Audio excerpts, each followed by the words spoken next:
Mrs. Julie Odigio here with us, a member of the Edo Professionals. Good morning and thank you for joining us today. Good morning to you too. What do Edo Professionals think of what's going on? Well, Governor Obaseki is an Edo professional. And for many years, well, as you probably know, he advised Oshomole for 7.5 years. But prior to that, he was a founding member of the Edo Professionals group.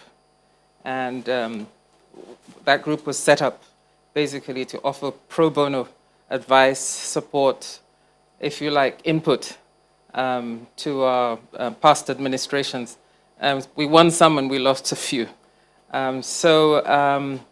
Edo professionals feel that we're getting somewhere.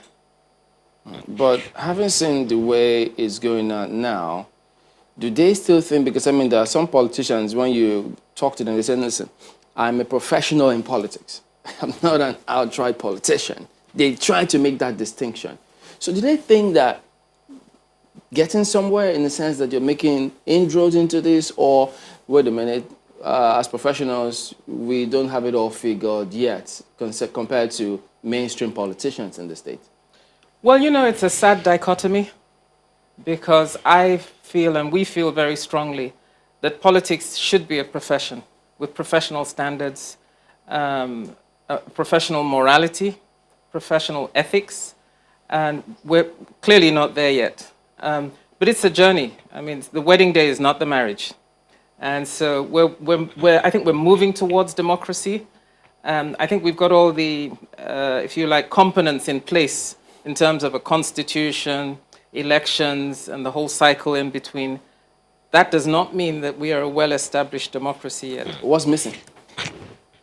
I think full engagement of the people in between elections. And I think also the recognition by politicians that you can't just, you know, pull the people out of a hat like a rabbit on election day and then discard them the next day. You know, I think that it's everybody taking responsibility for the republic. And I think that the people element is something that's been an issue over the years.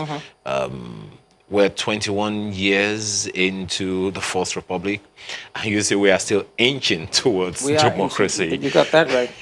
So how do the people factor in all of this? Because to a large extent, when we talk about democracy, many people look at politicians and political parties. Very few, if any, look at the people. That's an issue. Well, I'm sure you're familiar with the Greek idiot, tribal man, citizen. And the idiot is not the fool, but the guy who, his middle name is I, me, and myself. Okay, it's all about him. He's self-centered. He's selfish. He has no civic awareness, no civic consciousness. So that's the guy who, if he does get involved at all, is likely to be a despot. Then you've got the tribesman, who cannot see beyond his community, beyond his immediate interest and his community and interest group. And this is the guy who, his God is his tribe and his religion is tribalism, right? And all he cares about is fight to win at all costs. He understands rights, but he doesn't understand obligations. And then the Greek tell us about the ideal man, the citizen. And that, I think, is the direction that we need to go in. The person who understands the need for society, the need to give, and therefore, from that giving, you are able to take because everybody's giving. This is the guy who, and gal, who is very conscious, not only of rights, but also of obligations, who understands that there's a civic responsibility before you get to civilization. And I think that's the journey we're on. It's a trajectory. And every now and again, we slip a little bit backwards and then we take a leap forward. And I think what's happening in Edo State now, just to repeat what Don has been saying, is that we are in the middle of this transitional process. I'm a lawyer, so I'm not afraid of courts. So, you know, you can take to court from now till the cows come home. Hey, bring it on, you know? It's fine. And I think we need the courts to enunciate. I think we should rely on the courts to clarify, to define. And then we go back to, you know, maybe a drawing room or a dining room or a boardroom Okay. But it's a continuous process. Speaking about the courts, pardon me, there's this misconception. Well, I don't know if it's to call it a misconception, but they are of this impression that the courts seems to be playing a role in muddling the waters, because there's a judgment yesterday saying, well, yes, don't prevent, I think, the governor from participating in the primaries in the state. There's another one which they'll be hearing today in Port Harcourt saying, well, you have to restrict him because let those who have finished that process be the one to participate. And people will think, wait a minute, laymen. Actually, that's not what the ruling says, but hey. Which of them? Port Harcourt. That's not quite what it says. No, but Port Harcourt didn't stop the primaries. No. Port Harcourt is saying, look, the governor should not participate. That's what they are seeking. Not quite. That's what they're seeking. Yeah. It may not necessarily be what they're getting. No, I didn't. Okay. Okay, did they come out and say that's what they're getting? Yes. No, that's the prayer. There you go. The plaintiffs who have gone to court. All right, so we're on the same page then again. they just thought, wait a minute, don't the courts know any better? Because some of them won't even rule on this matter, on some of these matters until afterwards. Well, again, I think that what we're looking at is an evolving situation. I think that INEC will probably come up with some regulations that will clarify things for us going forward. But here's the deal here. The Bar Association has complained and has self-policed in terms of, the use of technicalities, to frivolous, yes, and frivolous, litigation and things like that. Things will settle down. Okay? I strongly believe that. I think that courts will become more aware of where they're being used to filibuster, as it were. We're in a sausage factory and it's messy. That's the way I see this process. But it's a very necessary, a very important process. But this messy sausage factory is definitely confusing so many people. But not the people of Edo State. This is the amazing thing. I have never seen anything like this. I think we've seen what a good governor looks like. If you ask the people in the street, why do you want this guy for another 4 years? The governor, they work. The man, they work. What's the other thing they say? He's not proud. They carry camera about. They follow him about. They use siren up and down. People are beginning to define what they want in a good governor, what they want from good governance. They've got their priorities. I think the biggest mistake we could make is to underestimate the people's expertise and what's good for them. People know what's good for them. And so they do not want to leave certainty for uncertainty. So what you've got here is, look, he's not Mr. Universe, he's not Father Christmas. He's a damn good governor, and they want to keep him. What's certain, what's uncertain? Well, I think the political parties are going through a phase of maturation. You know what they say about, there's setup, and then there's breakdown, then there's, it's an iterative process. I hope that PDP can get its house in order, because, APC is entirely shambolic right now. So it's just off the charts. So I hope that PDP can get its house in order, so that the business of real governance, not just the business of partisan politics, the business of real governance can pick up steam again. Are the professionals throwing their weights behind the PDP? We're throwing our weight behind Obaseki, to be honest. If he had gone to SDP, we'd still be behind him. We want delivery, and he's given us that. And he still gives the promise of that. So that's what we want. But isn't it obvious now that it is beyond what he's given? Because right now, he's not sorted it out within the PDP yet.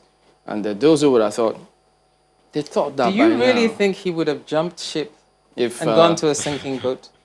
Does he strike you as that right kind of now, we still have two candidates who are insisting, you're not just going to come in from the APC, you be the governor, the deputy from It's a negotiation. B, and then they thought that by now, he shouldn't be having problems. Is it, 3 or 4, or with some of the candidates? All of this should have been sorted by now.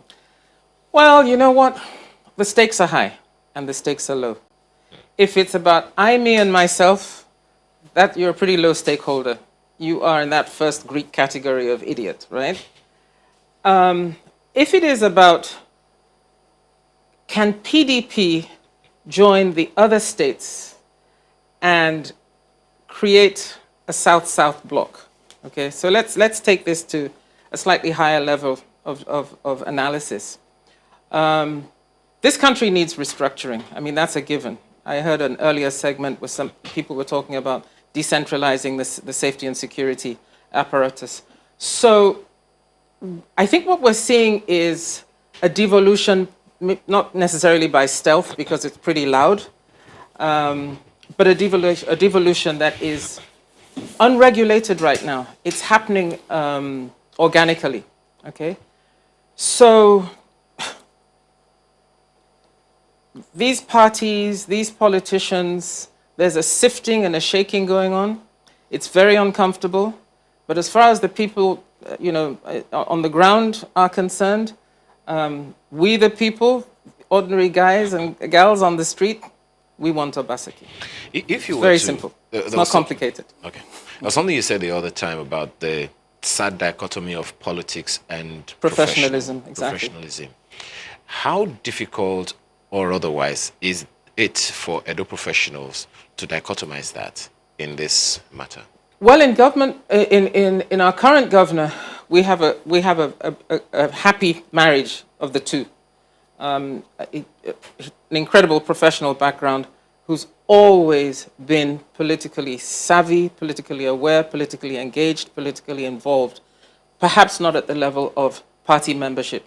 I don't carry a party card, but boy, do I understand what's going on. Okay, so, and I'm very committed to what's going on in my own country, particularly in my own state, because I've always felt, and I think our conviction as a group of professionals is that if we can figure it out in the Midwest, Bendel, Edo, whatever you want to call it, we can figure it out in this triune, because you do know that we've got Edo North, Edo Central, and Edo South.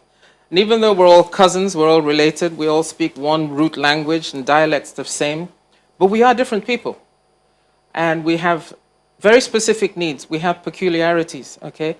And yet we're making this work. I mean, people have complained that why are Izeyamu and Obaseki and Wedehama quarreling? They're all Bini boys.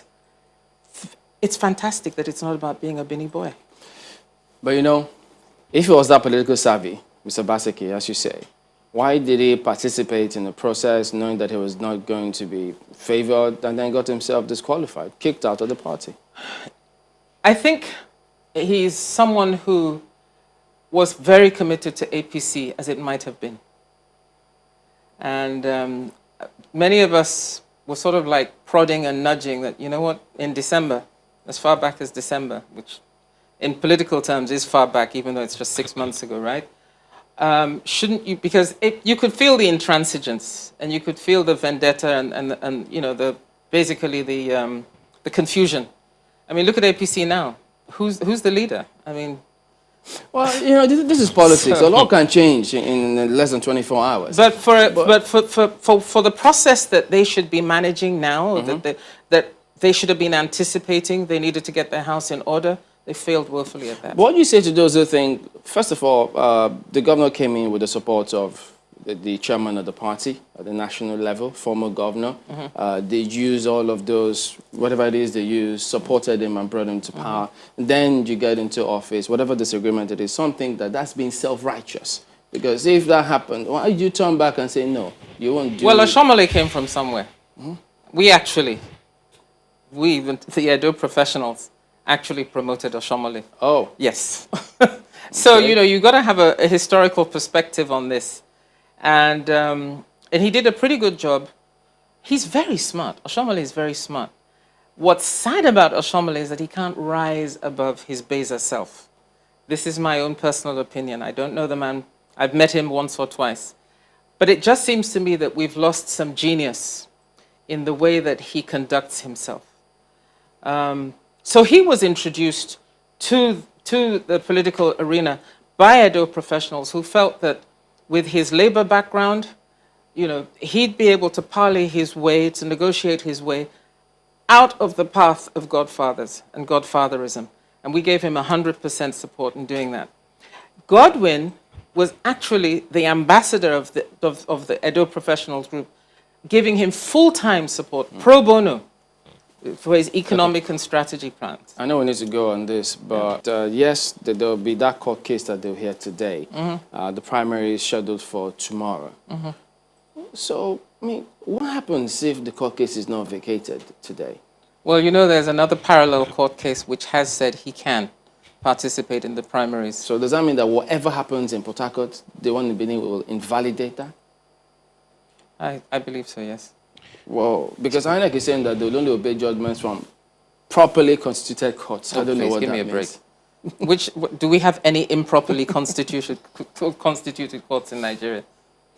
Yeah. So what do you say to people who want to get into politics to bring in fresh air? You mean professionals? Professionals, yes. Professionals, thank you. Okay. What would you say to those who want to get in but see all this murk and they're wondering, how do I step in this? Well, it's not a walk in the park. I mean, we're building a democracy here, which is a marathon. It's not a sprint. If you're a total neophyte who's never had to be involved in any contestation, you've never run for anything before, you know nothing at all about political theory, etc., for where Nigeria is going now, you know nothing about its history, I'd say, you know, take a breather and, you know, and then try and understand what's happening where and who's happening where. It will always be murky. Can it be less murky? I believe so. Okay. Okay, so there you go. Mrs. Julie Odigio, member of Edo Professionals. Thank you for talking to us this morning. Thank you for having me.